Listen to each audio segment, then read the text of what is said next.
with each passing week, do you not question the wisdom of an appointment of another interim manager?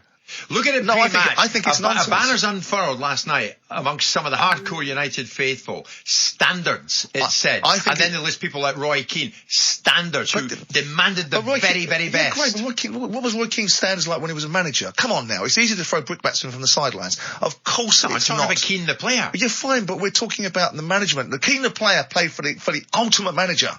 The ultimate manager that enforces standards. He could have had Andy Capp in the dugout alongside him as a number 2 because he was an ultimate manager. Now, the bottom line is you had a management team in place for 3 years that had not a good enough manager and not a good enough coaching staff. So you had this consistent erosion. So with the greatest respect in the world, that's not necessarily the answer. But the interim management situation leaves it open to what are you doing? Don't you know what you're doing? Why do you have to keep making decisions that you have to keep looking at? And I get that. And that's not how a blue chip business is run.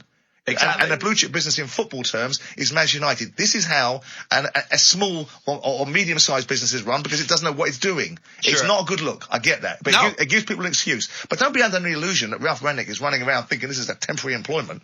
It's not. He thinks he's going to get this job. He thinks he's going to be able to build a side that gives him a chance to get a job. And they're only going to do that by winning games. And by the way, whether we like the performances or not, and they've been crap, some of them. Newcastle were crap against. Palace weren't much better. They weren't much better against Norwich. Right? But they're winning more games than they're losing. So build on that. Yeah, but let me jump in before. I know we're overrunning here, Luke. I'll get to the break in a second. Let me jump in here. You know and I know. Rangnick's not going to get it.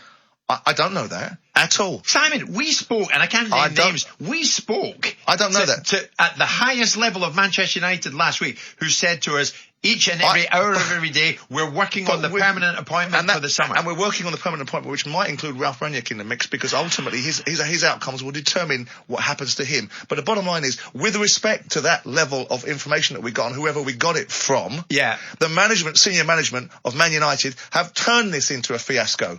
They're the ones that have turned it into a fiasco. So who cares what they have to say within reason? Because their selection process has been laughable. But they're still there, and they'll make the decision. One of them is, and of course he's cut from the same cloth. So you might find the same challenges that have gone from the previous incumbent might be visited on the next one. Okay, well, without the traps, the problems at Manchester United, albeit they won last night and they progressed in the Cup, but they still seem to persist.